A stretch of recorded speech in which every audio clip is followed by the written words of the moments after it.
ನಾಳೆ ದೆಹಲಿಯ ಜಂತರ್ ಮಂತರ್ನಲ್ಲಿ ರಾಜ್ಯದ ಕಾಂಗ್ರೆಸ್ ನೇತೃತ್ವದ ಸಂಪುಟ ಸದಸ್ಯರು ಹಾಗೂ ಶಾಸಕರುಗಳು ಹಮ್ಮಿಕೊಂಡಿರುವಂತಹ ಸತ್ಯಾಗ್ರಹಕ್ಕೆ ಬಹುತೇಕ ಎಲ್ಲರೂ ಕೂಡ ಈಗಾಗಲೇ ರಾಜ್ಯದಿಂದ ಆಗಮಿಸಿದ್ದಾರೆ. ನಮ್ಮ ಜೊತೆ ಮಾತನಾಡೋದಕ್ಕೆ ಪರಿಷತ್ನ ಸದಸ್ಯರು ಸಲೀಂ ಅಹಮದ್ ಅವರಿದ್ದಾರೆ. ಸರ್, ಈಗ ನಾಳಿನ ಈ ಒಂದು ಪ್ರತಿಭಟನೆ ಸತ್ಯಾಗ್ರಹ ಕೇವಲ ಅನುದಾನ ವಿಚಾರದಲ್ಲಿ ಮಾತ್ರನ, ಬೇರೆ ರಾಜ್ಯಕ್ಕೆ ಬರಬೇಕಾಗಿರುವಂತಹ ಬೇರೆ ಬೇರೆ ವಿಚಾರಗಳಿದೆ, ಸಮಸ್ಯೆಗಳಿದೆ, ಎಲ್ಲವನ್ನು ಕೂಡ ಕ್ರೋಢೀಕರಿಸಿ ಹೋರಾಟವನ್ನು ನಡೆಸ್ತಾ ಇದ್ದೀರಾ? ನಮ್ಮ ಹೋರಾಟ ಕೇಂದ್ರ ಸರ್ಕಾರದ ಬಿಜೆಪಿ ಸರ್ಕಾರ ನಮಗೆ ಅವಾಗಂತ ಅನ್ಯಾಯ. ಈಗಾಗಲೇ ಮುಖ್ಯಮಂತ್ರಿಗಳು ಸಿದ್ದರಾಮಯ್ಯ ಅವರು, ಡಿ ಕೆ ಶಿವಕುಮಾರ್ ಅವರು ಮೊನ್ನೆ ಪತ್ರಿಕಾಗೋಷ್ಠಿಯಲ್ಲಿ ವಿಚಾರಗಳು ಹೇಳಿದ್ದಾರೆ. ಯಾಕೆ ಈ ತರ ನಮ್ಮ ಮೇಲೆ ಅನ್ಯಾಯ ಮಾಡ್ತಾ ಇದ್ದೀರಾ? ಯಾಕಂದ್ರೆ ಮೊನ್ನೆ ಚುನಾವಣೆಯಲ್ಲಿ ಕಾಂಗ್ರೆಸ್ ವೋಟ್ ಹಾಕಿ ಕರ್ನಾಟಕದಲ್ಲಿ ಬಿಜೆಪಿ ಸೋಲ್ಸೋದಂತ ಬೇಕಂತಾನೆ ರಾಜಕಾರಣ ಮಾಡಕ್ಕೆ ಹೊರಟಿದ್ದೀರಾ. ಮೊದಲು ಅಕ್ಕಿಯಲ್ಲಿ ರಾಜಕಾರಣ ಮಾಡಿದ್ರಿ. ಇವತ್ತು ಏನು 17,000 ಕೋಟಿ ಏನು ಬೇಡಿಕೆಗೆ ರಾಜ್ಯದಲ್ಲಿ ಬರದಕ್ಕೆ ಕೊಟ್ಟಿದ್ವಿ, ಇಲ್ಲಿವರೆಗೂ ₹1 ನ್ಯಾಯ ಪೈಸೆ ಬಿಡುಗಡೆ ಮಾಡಲಿಲ್ಲ. ಯಾಕೆ ಈ ತರ ಪಕ್ಷಪಾತ ಮಾಡ್ತೀರಾ? 25 ಜನ ಎಂಪಿಗಳು ಬಿಜೆಪಿ ಇದ್ದಾರೆ, 5 ಕೇಂದ್ರ ಮಂತ್ರಿಗಳಿದ್ದಾರೆ. ನಮ್ಮಲ್ಲಿ ಹಲವಾರು ಹಣ ನಮ್ಗೆ ಬರಬೇಕಾಗಿದೆ. ಬಜೆಟ್ ಅಲ್ಲಿ ಕೂಡ ಏನು ನಮ್ಮ ಕರ್ನಾಟಕಕ್ಕೆ ಅಂತದ್ದು ಏನು ಹೆಚ್ಚು ಕೊಡಲಿಲ್ಲ ನಮಗೆ. ಆ ವಿಚಾರವಾಗಿ ನಾವು ಕೇಂದ್ರ ಸರ್ಕಾರ ಗಮನಕ್ಕೆ ತರಕ್ಕೆ ನಾಳೆ ಪ್ರತಿಭಟನೆ ಇಟ್ಕೊಂಡಿದ್ದೀವಿ. ಅದ್ರ ಮೂಲಕ ಸಂದೇಶ ಕೊಡ್ತೀವಿ ರಾಜ್ಯಕ್ಕೆ. ನಾವು ಯಾಕೆ ಭಾರತೀಯ ಜನತಾ ಪಾರ್ಟಿ ಈ ತರ ಸರ್ಕಾರ ಈ ತರ ನಮ್ಮ ಮೇಲೆ ಈ ತರ ತೊಂದರೆ ಕೊಡ್ತಾರೆ ರಾಜ್ಯಕ್ಕೆ? ನಾವು ಅಕ್ಕಿ ಕೇಳಿದ್ವಿ, ಏನು ಕಾಂಗ್ರೆಸ್ನವ್ರು ಅಕ್ಕಿ ಕೇಳಿದ್ವಾ? ನಾವು ಬಡದಲ್ಲಿ ಹಣ ಕೇಳಿದೀವಿ, ಏನು ಕಾಂಗ್ರೆಸ್ನವ್ರು ಕೇಳಿದ್ವಾ? ಇವತ್ತು ರೈತರ ಕಷ್ಟದಲ್ಲಿದ್ದಾರೆ.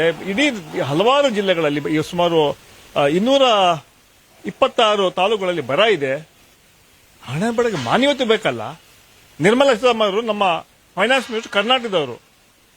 ಆ ತಾಯಿ ಹೃದಯ ಆದ್ರೂ ಇರ್ಬೇಕಲ್ಲ. ಯಾಕೆ ಈ ತರ ಮಾಡ್ತೀರಾ ನೀವು? ಆ ಕೇಳಕ್ಕೆ ನಾವು ನಾಳೆ ಬಂದಿರೋದು. ಸರ್, ಈಗ ತಾವು ಇದೇ ರೀತಿಯಾಗಿ ಕೇಳ್ತಾ ಇದ್ರಿ. ಕರ್ನಾಟಕದ ವಿತ್ತ ಸಚಿವರಿದ್ದಾರೆ, ಕರ್ನಾಟಕದಿಂದ ಆಯ್ಕೆ ಆಗಿದ್ದಾರೆ, 25 ಜನ ಸಂಸದರಿದ್ದಾರೆ ಬಿಜೆಪಿಯಿಂದ. ಸೊ ಆದ್ರೆ ಅದೇ ರೀತಿಯ ಒಂದು ಪ್ರಶ್ನೆಯನ್ನ ತಮ್ಮ ಕಾಂಗ್ರೆಸ್ನ ಶಾಸಕರು ಬಾಲಕೃಷ್ಣ ಅವರು ಎತ್ತಿದ್ದಾರೆ. ಅಂದ್ರೆ ಇವ್ರು ಯಾರು ಗಂಡಸರಲ್ಲ ಅನ್ನೋಂತ, ಅದನ್ನ ತಾವು ಹೇಗೆ ನೋಡ್ತೀರಿ ಅಂತ? ಅಲ್ಲ, ಒಬ್ಬ ಶಾಸಕರ ಹೇಳಿಕೆ ಅದು ಬೇರೆ ಇಟ್ಕೊಳ್ಳಿ.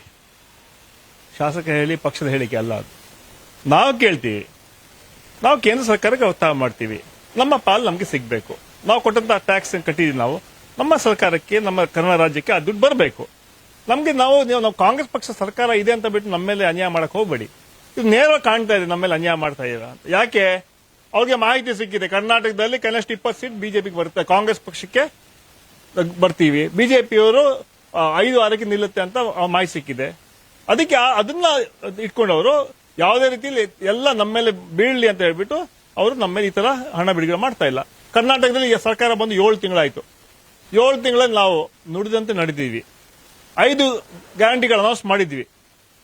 5 ಗ್ಯಾರಂಟಿಗಳ ಅನುಷ್ಠಾನ ತಂದಿದ್ದೀವಿ. ಅದು ಎದೆ ತಟ್ಟಿ ನಾವು ಹೇಳ್ತೀವಿ.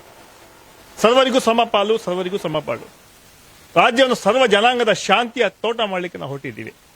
ಕರ್ನಾಟಕ ಜನ ಬಹಳ ಸಂತೋಷವಾಗಿದ್ದಾರೆ, ಶಾಂತಿ ನೆಮ್ಮದಿ ಸಹಬಾಳ್ವೆಯಿಂದ ಇದ್ದಾರೆ. ಅದು ನೋಡಕ್ ಆಗ್ತಾ ಇಲ್ಲ ಅವ್ರಿಗೆ. ಜನ ಕನಿಷ್ಠ ಕಾಂಗ್ರೆಸ್ ಪಕ್ಷಕ್ಕೆ 20 ಸೀಟ್ ಕೊಡ್ತಾರೆ ಅಂತ ಮಾಹಿತಿ, ಇಂಟೆಲಿಜೆನ್ಸ್ ರಿಪೋರ್ಟ್ ಅವ್ರಿಗಿದೆ. ಅದಕ್ಕೆ ಇದೆಲ್ಲ ತೊಂದರೆ ಮಾಡ್ತಾರೆ ನಮಗೆ. ಆ ವಿಚಾರವಾಗಿ ಹೇಳಕ್ಕೆ ನಾವಿವತ್ತು ಡೆಲ್ಲಿಗೆ ಬಂದಿದ್ದೀವಿ. ಸರ್, ಅದೇ ಕೇಂದ್ರದ ಬಹುತೇಕ ಸಚಿವರು, ಕೇಂದ್ರದ ಬಿಜೆಪಿ ನಾಯಕರು, ರಾಜ್ಯದ ಬಿಜೆಪಿ ನಾಯಕರು ಒಂದು ಪ್ರಶ್ನೆಯನ್ನು ಎತ್ತಿದ್ದಾರೆ. ಚುನಾವಣೆ ಹೊಸ್ತಿಲಲ್ಲಿ ಕಾಂಗ್ರೆಸ್ನವರು ದೆಹಲಿಯಲ್ಲಿ ಸತ್ಯಾಗ್ರಹ ಮಾಡೋಕಂತರವಾಗಿ ಇದು ಜನರ ಮನಸ್ಸನ್ನ ತಿರುಚುವ ಪ್ರಯತ್ನವನ್ನು ಮಾಡ್ತಾ ಇದ್ದಾರೆ ಅನ್ನುವಂಥದ್ದು. ಅಲ್ಲ ಸ್ವಾಮಿ, ನಾಚಿಕೆ ಆಗ್ಬೇಕು ಬಿಜೆಪಿ ಅವ್ರಿಗೆ. 4 ತಿಂಗಳ ಹಿಂದೆ ಮುಖ್ಯಮಂತ್ರಿ ಪತ್ರ ಬರೀತಾರೆ, ಬರ ಬಂದು 17,000 ಕೋಟಿ ನಾವು ಬಿಡುಗಡೆ ಮಾಡಿ ಅಂತ ಕೇಳ್ಕೊಳ್ತಾರೆ. ಬಂದು ಪ್ರೈಮ್ ಮಿನಿಸ್ಟರ್ ಭೇಟಿ ಮಾಡ್ತಾರೆ, ನಮ್ಮ ಮಂತ್ರಿಗಳು ಬಂದು ಹೇಳ್ತಾರೆ. ಯಾಕೆ ₹1 ಬಿಡುಗಡೆ ತಾವು ಮಾಡಲಿಲ್ಲ? ಯಾಕೆ ಮಾಡಲಿಲ್ಲ? ಇದು ಕೇಳೋ ತಪ್ಪ? ನಾವು ರಾಜ್ಯದ ಪರ ಹೋರಾಟ ಮಾಡೋದು ತಪ್ಪ? ನಾವು ಎಲ್ಲಿ ನಮಗೆ ಅವಕಾಶ ಇಲ್ಲ. ಅದಕ್ಕೆ ಕೊನೆಗೆ ನಾವು ಡೆಲ್ಲಿಗೆ ಬಂದಿದ್ದೀವಿ.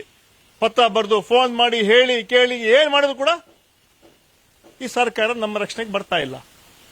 ಕಾಂಗ್ರೆಸ್ ಪಕ್ಷ ಸರ್ಕಾರಕ್ಕೆ ರಕ್ಷಣೆಗೆ ಬರ್ತಾ ಇಲ್ಲ, ರಾಜ್ಯದ ರಕ್ಷಣೆಗೆ ಬರ್ತಾ ಇಲ್ಲ. ಅದಕ್ಕೆ ನಾವು ಡೆಲ್ಲಿಗೆ ಬಂದು ಹೋರಾಟ ಮಾಡಕ್ಕೆ ಬಂದಿರೋದು ನಾವು. ಆದ್ರೆ ಬಿಜೆಪಿ ಇದ್ರಲ್ಲಿ ರಾಜಕಾರಣ ಏನಿದೆ? ಬರ ಸಂದರ್ಭದಲ್ಲಿ ನಾವು ಕೇಳಿದ್ದು, ಅದು ದುಡ್ಡು ಕೊಡ್ಲಿಲ್ಲ. ಮಾದಾಯಿ ಬಗ್ಗೆ ಎಷ್ಟು ಭಾಷಣ ಮಾಡೋದಲ್ಲ. ಪ್ರಹ್ಲಾದ್ ಜೋಶಿ ಹೇಳಿದ್ರು ವಿಜಯೋತ್ಸವ ಮಾಡ್ತೀವಿ ಅಂತ ಹೇಳಿದ್ರು ಹುಬ್ಳಿಯಲ್ಲಿ. ಯಾವ ವಿಜಯೋತ್ಸವ ಆಯ್ತು? ಕ್ಲಿಯರೆನ್ಸ್ ಕೊಡ್ಸಿದ್ರು ಅವರು ಸೆಂಟ್ರಲ್ ಗವರ್ಮೆಂಟ್. ಬೇಕಂತ ಇದ್ದ ರಾಜಕಾರಣ ಮಾಡ್ತಾರೆ. ಆ ವಿಚಾರ ಕೂಡ ನಾವು ಜನರಿಗೆ ಹೇಳೋದ ಕೆಲಸ ನಾವು ಮಾಡ್ತೀವಿ. ಸರ್, ಈಗ ಕೇಂದ್ರದವರು ಮತ್ತೊಂದು ಆರೋಪನ ಮಾಡ್ತಾರೆ.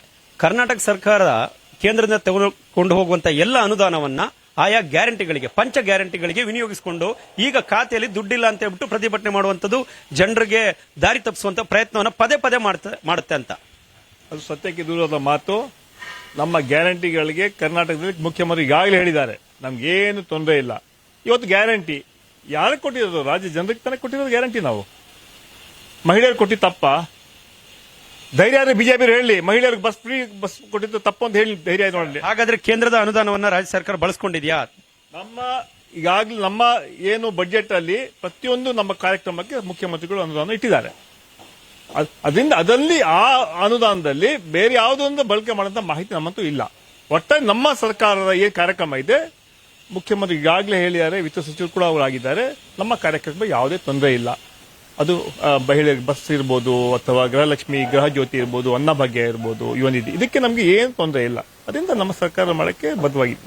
ಸರ್, ನಿನ್ನೆ ಲೋಕಸಭೆಯಲ್ಲಿ ಪ್ರಧಾನಿಯವರೊಂದು ಸ್ಪೀಚ್ ಮಾಡಬೇಕಾದ ಸಂದರ್ಭದಲ್ಲಿ ಬಿಜೆಪಿ ಇಸ್ ಬಾರ್ 400 ಪಾರ್ ಅನ್ನುವಂತ ಪದಗಳನ್ನ ಬಳಸ್ತಾರೆ. ಇದಕ್ಕೆ ಕಾಂಗ್ರೆಸ್ ಹೆದರಿದೆಯಾ? ಹೀಗಾಗಿ ಈ ರೀತಿಯಾದಂತಹ ಸ್ಟಂಟ್ಗಳನ್ನ ಪದೇ ಪದೇ ಎಲ್ಲೆಲ್ಲಿ ಕಾಂಗ್ರೆಸ್ ಆಡಳಿತ ಇದೆ ಅಲ್ಲೆಲ್ಲ ಕಡೆ ಮಾಡ್ತಾ ಇದೆ ಅನ್ನುವಂಥದ್ದು ನಿಜವಾಗ್ಲೂ ಹೆದರಿದೆಯಾ ಕಾಂಗ್ರೆಸ್? ಬ್ರಿಟಿಷ್ ವಿರುದ್ಧ ಹೋರಾಟ ಮಾಡಿ ದೇಶಕ್ಕೆ ಸ್ವಾತಂತ್ರ್ಯ ಕೊಟ್ಟ ಕಾಂಗ್ರೆಸ್ ಪಕ್ಷ ಹೆದರುತ್ತೀವಿ ನಾವು? ಬ್ರಿಟಿಷರ ಗುಂಡಿಗೆ ಹೆದರಲಿಲ್ಲ, ಇವ್ರು ಹೆದರ್ತೀವ? 10 ವರ್ಷ ಸುಳ್ಳು ಹೇಳ್ಕೊಂಡು ಬಂದ್ರು ನರೇಂದ್ರ ಮೋದಿ ಅವರು. ಎಂತ ಸುಳ್ಳು! ಇವತ್ತೇನಾದ್ರು ಸುಳ್ಳಿಗೆ ಆಸ್ಕರ್ ಅವಾರ್ಡ್ ಕೊಡ್ಬೇಕಾದ್ರೆ ಅದು ಸಾಮಾನ್ಯ ನರೇಂದ್ರ ಮೋದಿ ಅವರು ಸಲ್ಲುತ್ತೆ. ಅಷ್ಟು ಸುಳ್ಳು ಹೇಳಿದ್ದಾರೆ. ಎಲ್ಲಿ ಹೋಗಿದೆ ಸ್ವಾಮಿ 15 ಲಕ್ಷ ಪ್ರತಿಯೊಬ್ಬರ ಅಕೌಂಟ್ಗೆ? ನೀವು ಅಧಿಕಾರ ಬರೋ ಮುಂಚೆ ಹೇಳಿದ್ರಲ್ಲ, ಹಮಾರಿ ಸರ್ಕಾರ ಆ ಜಾಯೇಗಿ ತೋ 100 दिन में ಕಾಲಾ ಧನ್ ಲೇಕೆ ಹರ್ ಏಕ್ ಅಕೌಂಟ್ 15 लाख डालेंगे. 15 ರೂಪಾಯಿ ಕೂಡ ಇಲ್ಲಿವರೆಗೂ ಬಂದಿಲ್ಲ. ನಮ್ಮ ಸರ್ಕಾರ ಅಧಿಕಾರಕ್ಕೆ ಬಂದ್ರೆ ಪ್ರತಿ ವರ್ಷ 2 ಕೋಟಿ ಉದ್ಯೋಗ ಯುವಕರು ಕೊಡ್ತೀವಿ ಅಂತ ಹೇಳಿದ್ರಿ. 10-20 ಕೋಟಿ ಉದ್ಯೋಗ ಕೊಡ್ಬೇಕಾಯ್ತು, 20 ಲಕ್ಷ ಕೊಟ್ಟರು ಗೊತ್ತಿಲ್ಲ. ನಮ್ಮ ಸರ್ಕಾರ ಅಧಿಕಾರಕ್ಕೆ ಬಂದ್ರೆ ರೈತರ ಡಬಲ್ ಇನ್ಕಮ್ ಮಾಡ್ತೀವಿ ಅಂತ ಹೇಳಿದ್ರಿ. ಎಲ್ಲಿದೆ ರೈತರ ಡಬಲ್ ಇನ್ಕಮ್? ಇವತ್ತು ನಾನು ಕೇಳ್ತೀನಿ ಅವ್ರಿಗೆ, ಜನ ಯಾಕೆ ಭಾರತೀಯ ಜನತಾ ಪಾರ್ಟಿ ಓಟ್ ಹಾಕಬೇಕು? ಓಟ್ ಕೇಳೋ ನಮ್ಮ ನೈತಿಕ ಹಕ್ಕನ್ನು ಕಳ್ಕೊಂಡಿದ್ದಾರೆ. ನಮ್ಮ ಸರ್ಕಾರ ಮನಮೋಹನ್ ಸಿಂಗ್ ಪ್ರೈಮ್ ಮಿನಿಸ್ಟರ್ ಇರುವಾಗ ಪೆಟ್ರೋಲ್ ಬೆಲೆ 55 ರೂಪಾಯಿ ಇತ್ತು, ಇವತ್ತು 105ಕ್ಕೆ ಹೋಗಿದೆ. ಗ್ಯಾಸ್ ಬೆಲೆ 400 ರೂಪಾಯಿ ಇತ್ತು, 1200ಕ್ಕೆ ಹೋಗಿದೆ. ಇದು ರಾಮರಾಜ್ಯನ ಇದು? ಸೊ 10 ವರ್ಷ ಸುಳ್ಳು ಹೇಳ್ಕೊಂಡು ಬಂದ್ರು.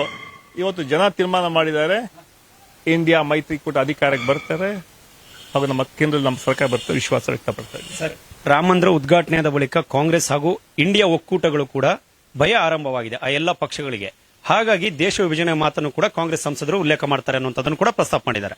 ಇದನ್ನ ಹೇಗೆ ನೋಡ್ತಿರ್ತಾವೆ? ಕಾಂಗ್ರೆಸ್ಗೆ ಯಾರ್ದು ಭಯ ಇಲ್ಲ. ನಮ್ಮ ಹೋರಾಟ ನಮ್ಮ ಸಿದ್ಧಾಂತ, ನಮ್ಮ ಹೋರಾಟ ನಮ್ಮ ವಿಚಾರಧಾರೆ, ನಮ್ಮ ಹೋರಾಟ ನಮ್ಮ ಕಾರ್ಯಕ್ರಮ. ಕಾಂಗ್ರೆಸ್ ಪಕ್ಷ ಸಿದ್ಧಾಂತ ಯಾವತ್ತೂ ಕೂಡ ನಾವು ಬದಲಾವಣೆ ಮಾಡಲ್ಲ. ಅಧಿಕಾರ ಇರ್ಲಿ, ಅಧಿಕಾರ ಇರಲಿ, ನಿರಂತರ ಹೋರಾಟ, ಸಾಮಾಜಿಕ ಕಳಕಳಿ, ಸಮಾಜದ ಎಲ್ಲ ವರ್ಗ ಹಿತವನ್ನು ಕಾಪಾಡೋದೇ ಕಾಂಗ್ರೆಸ್ ಪಕ್ಷ ನೀತಿ ಸಿದ್ಧಾಂತ. ನಮ್ಮ ಹೋರಾಟ ನಾವು ಮಾಡ್ತೀವಿ. ನಾವು ಇವತ್ತು ದೇಶದಲ್ಲಿ ಶಾಂತಿ ನೆಮ್ಮದಿ ಇರಬೇಕಂತ ನಾವು ಹೋರಾಟ ಮಾಡ್ತೀವಿ. ರಾಹುಲ್ ಗಾಂಧಿ ಭಾರತ್ ಜೋಡೋ ಕಾರ್ಯಕ್ರಮ ಯಾಕೆ ಮಾಡಿದ್ದಾರೆ?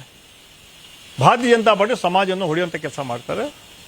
ಕಾಂಗ್ರೆಸ್ ಪಕ್ಷ ರಾಹುಲ್ ಗಾಂಧಿ ನಾಯಕತ್ವದಲ್ಲಿ ಸಮಾಜವನ್ನು ಒಗ್ಗೂಡುವಂತ ಕೆಲಸ ನಾವು ಮಾಡ್ತೀವಿ. ಅದಕ್ಕೆ ಭಾರತ್ ಜೋಡೋ ಕಾರ್ಯಕ್ರಮ ಮಾಡ್ತಾ ಇದ್ದೀವಿ. ಸೊ ನಾನೇನ್ ಹೇಳಿದ್ರೆ, ಒಟ್ಟಾರೆ ದೇಶದಲ್ಲಿ ಅಭಿವೃದ್ಧಿ ಆಗಬೇಕಾದ್ರೆ ಕಾಂಗ್ರೆಸ್ ಪಕ್ಷ ಅಧಿಕಾರಕ್ಕೆ ಬರಬೇಕು. ಜನ ಬದಲಾವಣೆ ಬಯಸ್ತಾ ಇದ್ದಾರೆ. ನರೇಂದ್ರ ಮೋದಿ ಸರ್ಕಾರ ಸಮಯ ಮುಗಿದಿದೆ, ಹೊಸ ಬೆಳವಣಿಗೆ ಆಗತ್ತೆ ಅಂತ ವಿಶ್ವಾಸ ವ್ಯಕ್ತಪಡ್ತಾ ಇದೆ. ನಾಳಿನ ಹೋರಾಟದ ಬಳಿಕ ಮತ್ತೆ ಕಾನೂನು ಹೋರಾಟವನ್ನು ಕೂಡ ನಡೆಸ್ತೀವಿ ಅನ್ನುವಂಥದ್ದನ್ನ ತಮ್ಮ ಬಹುತೇಕ ಸಹೋದ್ಯೋಗಿಗಳು ಹೇಳ್ತಿದ್ದಾರೆ. ಯಾವ ರೀತಿಯಾದ ಕಾನೂನು ಹೋರಾಟ ಇರುತ್ತೆ ಅಂತ ನೋಡೋಣ, ಅದ್ರ ಬಗ್ಗೆ ಚರ್ಚೆ ಮಾಡ್ತೀವಿ. ಒಟ್ಟಲ್ಲಿ ನಾಳೆ ಬಂದು ಜನತರ ಮಂತ್ರ ಹೋರಾಟ ಮಾಡಿಬಿಟ್ಟು ಈ ಕೇಂದ್ರ ಸರ್ಕಾರ ಗಮನಕ್ಕೆ ನಾವು ತರ್ತೀವಿ. ಇಡೀ ದೇಶದಲ್ಲಿ ಗೊತ್ತಾಗ್ಲಿ ಎಲ್ಲರಿಗೂ. ಯಾಕಂದ್ರೆ ಕರ್ನಾಟಕ ಯಾವ ತರ ಮಲ್ತಾಯಿ ಧೋರಣೆ ಮಾಡ್ತಾ ಇದ್ದಾರೆ, ಅದ್ರ ವಿರುದ್ಧ ನಾವು ಹೋರಾಟ ಮಾಡ್ತೀವಿ. ಅದು ನಮ್ಮ ಹಕ್ಕು, ನಾವು ಹೋರಾಟ ಮಾಡ್ತೀವಿ. Thank you sir, thank you. ಇದಿಷ್ಟು ಪರಿಷತ್ ಸದಸ್ಯರಾದ ಸಲೀಂ ಅಹಮದ್ ಅವರ ಮಾತುಗಳು. ನವದೆಹಲಿಯಿಂದ ಪವನ್ ಜೊತೆ ಸಂತೋಷ್ ಹೊಸಳ್ಳಿ, ಪವರ್ ಟಿವಿ.